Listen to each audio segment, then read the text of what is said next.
Ready to move in premium triplex villas at Bachupally APR projects. ఏపీలో ఎన్నికల సందర్భంగా ఆరోపణలు ప్రత్యారోపణలు రాజకీయంగా హీట్ పుట్టిస్తున్నాయి. అంతేకాకుండా ఒకరిపై ఒకరు దాడి చేసుకుని తీవ్ర కలకలం సృష్టిస్తున్నాయి. తాజాగా మా గ్రామానికి బీసీవై పార్టీ వాహనాలు రాకూడదు, ఒకవేళ వస్తే పెట్రోల్ పోసి కాల్చేస్తామంటూ మంత్రి పెద్దిరెడ్డి రామచంద్రారెడ్డి అనుచరులు భారతీయ చైతన్య యువజన పార్టీకి అల్టిమేటం జారీ చేశారు. సదుం మండలం చిలకపాటివారిపల్లెకు శుక్రవారం సాయంత్రం వచ్చిన బీసీవై పార్టీ ప్రచార రథాలను ధ్వంసం చేశారు. ఆ పార్టీకి చెందిన ఆనంద్ సుబ్రహ్మణ్యం రెడ్డి నేతలపై వైసీపీ నాయకుడు కర్రతో దాడి చేసి ఇంటి ముందు ఉన్న స్కూటీని ధ్వంసం చేశారు.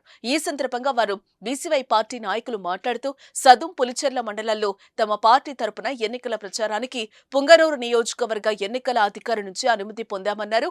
రాత్రి వేళ ప్రచార రథాలను ఆనందరెడ్డి ఇంటి దగ్గర ఉంచేందుకు చిలకపాటివారిపల్లెకు తీసుకొచ్చామన్నారు.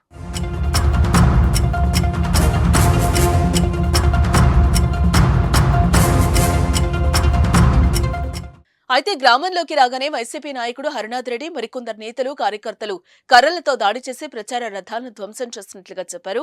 తమను దుర్భాషలాడారని అన్నారు. గ్రామం నుంచి వెంటనే వెళ్లిపోకుంటే చంపేస్తామని బెదిరించారని అన్నారు. ఆనంద్ రెడ్డి ఇంటిపైన రాళ్లు వేశారని అన్నారు.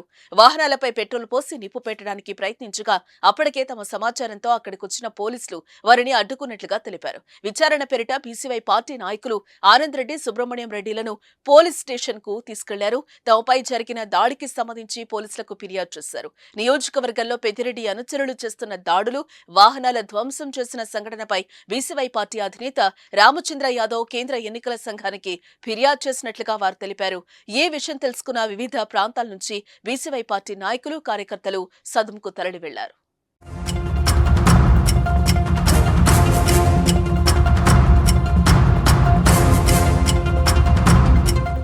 సుమన్ టీవీలో మీ పర్సనల్ అండ్ బిజినెస్ ప్రమోషన్స్ కోసం కింది నెంబర్కి కాంటాక్ట్ చేయండి.